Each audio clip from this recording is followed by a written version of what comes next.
उदयपुर जिले के डबोक क्षेत्र के मेड़ता गांव में किसानों के खेतों तक जाने वाले सार्वजनिक रास्ते पर अतिक्रमण और गंदगी को लेकर ग्रामीणों में नाराजगी बढ़ती जा रही है। रविवार को बड़ी संख्या में ग्रामीण एकत्रित हुए और अपनी समस्याओं को प्रशासन तक पहुंचाने की मांग की। इस मुद्दे पर अधिक जानकारी के लिए रुख करते हैं हमारे संवाददाता सुरेश जी की ओर, जो इस समय मौके पर मौजूद हैं। तो आप आइए और इनसे थोड़ा वार्तालाप करते हैं हम कि क्या समस्या है इनको। सड़क के बीच में कौन नाली देता है? कचरा वगैरह डस्टबिन क्या है कि यहाँ पे कचरा पात तो सब नगर पालिका यहाँ पे खोल चुकी है, देख लो आप। गांव के वासियों से पूछते हैं इनकी समस्या क्या है। हाँ जी नमस्कार जी, आपका नाम क्या है? मेरा नाम सर श्यामलाल मेघवाल है। ये हम ये चाहते हैं कि हमारे गांव में बहुत खेतों में पानी भरा जाता है। पूरा गांव के सीवरेज जो भी नालियों का पानी है जो हमारे खेतों में जाके खेत बेकार हो रहे हैं और खेतों में फसल भी नहीं हो पा रही है। और ये सारा पानी और सारा कचरा पात्र पूरा अपने मेड़ता का जो भी कचरा पात्र वो है ना, नगर निगम जैसे बनाता है, जैसे पूरा कचरा पात्र यहाँ बना दिया है। और कोई गांव में ना तो कोई सुनवाई करते हैं, ना ही कोई सरपंच सुनवाई करते हैं, ना ही कोई अपने सचिव सुनवाई करते हैं। पूरा गांव में पंचायत को भी हमने कई बार अवगत करा दिया है और पंचायत में दिया है, तहसीलदार साहब को भी दिया है, सरपंच वगैरह कोई आपकी सुनवाई नहीं कर रहा है। कोई सुनवाई नहीं कर रहे हैं। और हमारे खेतों की सारे किसानों की जमीन बंजर होती जा रही है और खेतों में पानी भरा जा रहा है। हम खाने के लिए कहाँ से लाएंगे? ऐसी स्थिति बनी हुई है साहब। अब हमारा एक लास्ट ऑप्शन यही है कि हम सीधा कलेक्टर के ऊपर धरना देंगे, वहाँ बैठेंगे, क्योंकि हमारे पास रोजगार का कोई साधन नहीं है। हम लोग दिहाड़ी मजदूरी करते हैं और उस मजदूरी के दौरान हमारे अगर खेत में अगर आज हमारे पास खेत होते हुए अगर हम खेती नहीं कर पा रहे हैं तो अनाज कहाँ से लाएंगे? आज हमारे पास खेती हो, अगर खेती है, अगर आने जाने का प्रॉपर रास्ता हो तो हम खेती कर पाए। आज अनाज का भाव कहाँ बोल रहा है? आज बेरोजगारी का दिन चल रहे हैं और आर्थिक लेवल पे इतनी मंदी है कि तो आदमी कम से कम किसान का अपना अनाज खुद उगा के पेट तो भर सकता है क्या? है ना? तो ये एक और बड़ा बर्डन है, क्योंकि आज गेहूं के भाव कहाँ बोल रहे हैं, बच्चों की शिक्षा कहाँ बोल रही है। थोड़ा ये रास्ते की वजह से हमारा पूरा ये बहुत बड़ी बात है। सर ने कहा है कि किसानों की आने जाने की जगह यहाँ पर आप खुद देख सकते हैं कि 23 फीट से 8 फीट रोड होना बहुत बड़ी बात होती है, छोटी मोटी बात नहीं है। ये किसकी एक घर नहीं, एक खेत नहीं, पूरे ग्राम का यहाँ पर सब गांव का खेती का सब कुछ सब्जी वगैरह सब कार्य होता है। और यहाँ पे देख लीजिए आप 23 फीट होता है, बहुत लंबा होता है, बट यहाँ पे 7 फीट 8 फीट हो चुका है। यहाँ पर उधर से कोई डाक संस्कार लेके आते तो भी यही पहले यहाँ से यहाँ पर अभी बारिश नहीं हुई है, बट यहाँ पे जाने की जगह भी नहीं होगी आपके लिए, आप खुद देख सकते हो। देंगे। मेन रोड हुआ करता था कभी पुराना, इनका क्या बाईपास दे दिया गया। बाईपास देने की वजह से राजपूत समाज इधर से नहीं आता जाता है, क्योंकि उनको बाईपास मिल गया है। अब सिर्फ किसानों को रह गया और किसानों के होते हुए भी ये रास्ता इस तरीके से हो गया, किसान भी नहीं जा पा रहा है।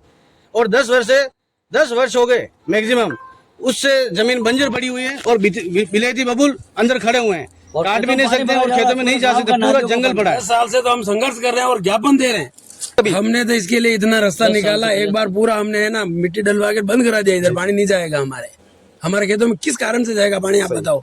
तो फिर सरपंच साहब आए थे, उसमें अपने भंवर सिंह जी थे, तो अभी तक कोई उन्होंने सुनवाई की नहीं। अभी तक देख के गए थे तो उन्होंने बीच में कितना टाइम हो गया आपका बोला हुआ है? सरपंच साहब को तो 15 साल हो गए उनको बोले हुए। हम 10 साल से प्रयासरत हैं, लेकिन इसका कोई कार्रवाई नहीं हुई है। मामला उठता है दब जाता है, मामला उठता है दब जाता है, क्योंकि गांव के लोग भी नहीं चाहते हैं कि ये पानी। और हर बार हमें हवाला ये दिया जाता है, अरे यार अभी तो फसल खड़ी है तो अभी आप रुक जाओ, आश्वासन दे देते, अभी फसल खड़ी है, फसल कट दे, हम इसका काम कराएंगे, वापस खत्म। खाली आश्वासन दे रहे हो, कोई कार्य नहीं कर रहे आप? कोई काम नहीं हो रहा, एक नहीं 15 साल। और अभी अगर हम मीडिया में दे रहे हैं, ज्यादा से ज्यादा इसकी सफाई होगी, वो इससे ज्यादा कुछ नहीं होगा। सफाई करेंगे, नरेगा वाला काम चालू करेंगे इसमें। 13 ट्रैक्टर लाके भराव भी डलवाया था, उससे भी कोई फर्क नहीं पड़ रहा है। और नालियों में पानी रेगुलर, पंचायत का काम है ना, हमने कोई नहीं लाया, अपने लेवल पे ट्रैक्टर पंचायत का काम है, न्यायपालिका का काम है, नगर पालिका का काम जेसीबी है, लाके वो सही कराया। न्यायपालिका मैंने खुद ने अभी जेसीबी लाके अभी सही कराया, वो भरा वो साइड पे करवाया रोड, ताकि वो पानी खेतों में नहीं जाए, जमा नहीं हुए। अगर यहाँ पे बरसात हुई, मुझे लगता है कि यहाँ पे अगर जोर से 1 घंटा 2 घंटे में बरसात हुई ना, तो आपका आने की जगह वहाँ तक भी आदमी होगा, यहाँ से तक भी आ नहीं पानी पाओगे। पड़ जाएगा पूरे में। और ये मैक्सिमम 10 या 15 साल से, और 15 साल से हमारे यहाँ एक ही राज चल रहा है, खेम सिंह जी, भंवर सिंह जी और उनके मिसेज कंचन कुमार शायद नाम है उनका। 15 साल से उनका ही राज है। और हम जो बोलते हैं बस फाइल उठती है और दब जाती है। 15 साल हो चुके हैं कोई सुनवाई करने को तैयार नहीं है। टाइम और से लगा करके ऊपर के आला अधिकारी सबको दे चुके हैं। हमारी ये बंजर भूमि उनके राज्य में हुई है और वो हम कई बार पंचायत को सरपंच साहब को अवगत करा चुके हैं इस बारे में, मगर वो कोई सुनवाई नहीं करते हमारे साथ। इसके चक्कर में अब गायें बेचनी पड़ेगी, क्योंकि अब तो खाना कहाँ से खिलाएंगे जाएगा पशु का और उनका वो कर सके हम। उनका जो गोबर डालना है वो गोबर कैसे डालने चाहे यहाँ पे, घर में तो इकट्ठा करने से रहे उसको, ये तो कंडीशन कर दी है यहाँ की।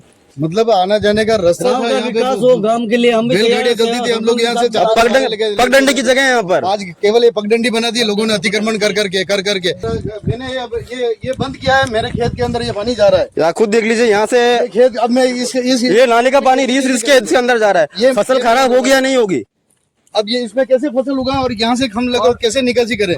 ये मेरा खेत है। अगर मैं बंद करता हूँ इधर से तो ये पूरे मतलब कि कुल मिला के यहाँ पे इस साइड भी खेत है, उस साइड भी खेत है, ये आम रास्ता चारों तरफ मतलब खेती है यहाँ पर किसानों की। अगर हम दोनों बंद करते हमने हैं नाली तो बनाया है और विशेष इस तरफ से आगे करके, देख लो ये हाल है मेरे रास्ते हाथ का। से मैंने नाली बनाई ही है और पानी आगे जाए ताकि इसका थोड़ा बहुत जाए, मगर वो जा नहीं पा रास्ता रहा है। बिल्कुल बंद पड़ा। पूरा पानी गटर का पानी कम से कम 20-25 बीघा जमीन 20-25 बीघा जमीन है इन भाई साहब की यहाँ पर। आगे तक ये सर सब खेत चपेट में आए हुए ये हैं। सारे खेत बताओ, ये खेत बताओ, ये खेत सारे बंजर हो गए हैं। सारे खेत। इधर आइए आप, यहाँ पे देख लीजिए खेत दूर दूर तक खेती है, 25-30 बीघा खेती है पूरा यहाँ पर।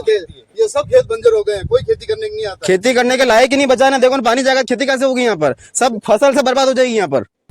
200 मीटर भी अंदर आप नहीं पाओगे अंदर और ढंग से ना चल पाओगे। ये मेरे खेत है, इसके अंदर ये इन सर का खेत है यहाँ पर, ये बोलना चाह रहे हैं। ये मेरे बड़े पापा के अंकल का खेत है, उनका भी देखो अमेर लाल जी उनका खेत है, भंवर लाल जी मेघवाल इनका खेत है। इनके खेत में पानी देखो आप, ये अभी नहीं, बरसात के टाइम में पूरा अंदर देख सकते हो पानी भरा हुआ है, बारिश के टाइम में भरा हुआ पानी यहाँ पर। बना के देखो, ये देखो यहाँ पे गंदगी सब जगह, नाले को पानी आएगा जहाँ पे फसल खराब होगी फिक्स है। और यहाँ पे देखिए आप, ये तालाब बना हुआ पूरा यहाँ पे, ये खेतों के पूरा गांव का तालाब बना हुआ है यहाँ पर ही। तालाब बना हुआ खेतों में। ये नगर पालिका का पूरा ये बना हुआ है यहाँ पे, देख लो। और हमने कोशिश भी की इस पानी को रोकने की, पत्थर वगैरह ट्रैक्टर डाले गए हैं, लेकिन उससे क्या पानी रुकेगा? नहीं रुकेगा। इनके खुद के जेब से लगाए हैं पैसा इन्होंने। खूब पैसा लगाया मैंने, इस रोड के ऊपर भी खूब पैसा लगाया, लेकिन कोई सुनवाई नहीं है। बस ग्रामीण जागेंगे, खेती वाले जागेंगे, बस वो करते रहो। हम कर भी देंगे, लेकिन यहाँ आसपास के लोग कचरा फेंक रहे हैं, पूरे गांव का पानी अंदर डाल रखा है, तो हम करके भी क्या कर लेंगे? हालत देख लो आप देख सकते हैं पूरी सूख चुकी है फसल यहाँ पर। कई बीघा जमीन है, आगे भी भरा हुआ पानी, आगे भी भरा है, यहाँ से जा नहीं सकते हैं अपन पानी। ये पूरी जमीन खराब हो गई, हमारी बंजर हो गई है। ये एक प्लानिंग कट रही है और एक सोची समझी रणनीति है कि कभी इसकी भी 25-30 बीघा 25-30 बीघा का एक किसी को देना हो तो यहाँ पे एक रंजिश, इनका कहना है कि यार रंजिश हो रही है यहाँ पर, प्लानिंग काटने के लिए ये सब बहुत हो रहा है यहाँ पर। यहाँ पे मतलब लोगों की जमीनें ये कैसे बेचें, क्योंकि ये एससी कास्ट की जमीन है। अगर आज किसी स्वर्ण या कास्ट की जमीन होती तो ये कब से आज दिन तक कोई आगे कोई बोला ही नहीं है। ऐसे की जमीन है, इसलिए खाली वोट बैंक की राजनीति हो रही है कि वोट बैंक, जिनके आगे वोट बैंक है उनके जमीनों के लिए कुछ बोला नहीं जा रहा है। वहां से कोई पानी यहाँ तक आ जाए, बस उनका मेन मकसद यहाँ है कि गांव से पानी बाहर निकालना, और इस जमीन को बंजर करके प्लानिंग काट के और लोगों दलालों को मीडिया में कोई जाए कुल मिला के यहाँ पर और हमें दलाल वगैरह सब प्रेशराइज किया कमाने जा का व्यापार कर रहे हैं यहाँ क्यों दे रहे हो? पर। ये किसानों को तरफ नहीं देख रहे, किसानों को क्या दिक्कत हो रही है यहाँ पर। हर बार यही कहते हैं आप मीडिया में क्यों चले गए? अभी भी यही कमेंट्स आ रहे हैं कि आप मीडिया वाले क्या कर लेंगे हमारा, हम मीडिया में दे रहे हैं, हम प्रशासन के पास जा रहे हैं, तो बोले काम तो हमें करना है, प्रशासन थोड़ी करेगा, मीडिया थोड़ी करेगा तुम्हारा है। तुम लास्ट में हमें आना तो पंचायत में ही पड़ेगा, आपको पंचायत की ही धोख लगनी पड़ेगी। ये इस तरह से कमेंट्स आते हैं हम लोगों के पास। हम हमारी जमीन के बचाने के लिए संघर्ष में रहते हैं, लेकिन कोई हमारी सुनवाई नहीं हो रही है कहीं किसी प्रकार से। अब हमारा एक लास्ट ऑप्शन है, हम कलेक्टर साहब के यहाँ ज्ञापन देंगे और कलेक्टर साहब के वही जाजम डाल के बैठेंगे, तब जाके शायद कलेक्टर साहब हमारी सुनवाई करे तो करे। के बुजुर्गों से जानकारी मिली कि हमारी बिनोलिया इधर से निकलती थी और हमारे सारे काम यहीं से मेन रोड हुआ करता था। ठीक है, ये हमें बुजुर्गों ने, तो फिर हमने नकल भी निकलवाई। वो नकल हमने हमारे ऊपर जो भी आला अधिकारी है सबको दे दिए, तहसीलदार साहब, उपखंड अधिकारी साहब, सभी जगह दे दिए, सरपंच साहब सबको दे दिए। ठीक है, अब वो नक्शे के आधार पे मैं तो यही चाहता हूँ 23 फीट मानो, 40 फीट मानो या 10 फीट मानो, और 5 फीट भी रास्ता होगा तो हम मंजूर है। जो 5 फीट का रास्ता नक्शे में होगा, 2-2 फीट हम पीछे खिसक जाएंगे, लेकिन हमारे खेती के साधन तो चालू करेंगे। तो नक्शे के आधार पे उचित कार्रवाई की जाए, इसका मैंने नक्शा हर जगह मैंने दिया हुआ है, आला अधिकारी सबको दिया हुआ है नक्शा निकाल के। प्लस जो मैंने साफ सफाई करवाई थी, जेब के पैसों से मैंने साफ सफाई करवाई थी, जेसीबी लागे, वो सारी मैंने फोटोग्राफी एंड जो भी रिपोर्टें हैं जो मैंने सभी अधिकारियों को दे दी है। एमएलए साहब से लगा के सबको दे दिए, तहसीलदार साहब, उपखंड अधिकारी साहब, गांव के सरपंच साहब, सबको दे दिए। कम 200 मकान है बेरजी बाजी की सेवा करने वाले, और बाजी के जाने आने के भी वो हमारा रास्ता बंद है, वो आप तकलीफ दे के न्यूज वाले हमारे साथ दे। मतलब कि सबके अगर चुनाव आते तब आपको खाली आसमान देते हैं। उस समय आश्वासन देंगे और सफाई करवा देंगे अच्छा, कि इसको सफाई करनी जरूरी नहीं तो ये किसान सारे अभी वोटिंग के अंदर डाइवर्ट हो जाएंगे। मतलब वोट लेने के लिए आपको खाली उसका तक हम कर लेंगे, बट हो नहीं पा रहा आपका, बस मतलब कुछ नहीं होता है। हमारा अनुरोध है कि करनी न्यूज हमारी इस समस्या का समाधान कराया जाए। देखिए हम यहाँ पे आए, किसानों की, ग्रामीणों की आवाज हमने भी सुनी। यहाँ पर मतलब कि मैं खुद आया हूँ, यहाँ पर मेरे खुद के जाने की जगह नहीं है। मुझे लगता है कि किसानों का नगर पालिका में, पुलिस स्टेशन में इनकी कार्रवाई होनी चाहिए, और आगे किसान देखेंगे और ज्ञापन वगैरह जो भी देंगे। इसके साथ अगले न्यूज़ के साथ मिलते हैं अपन।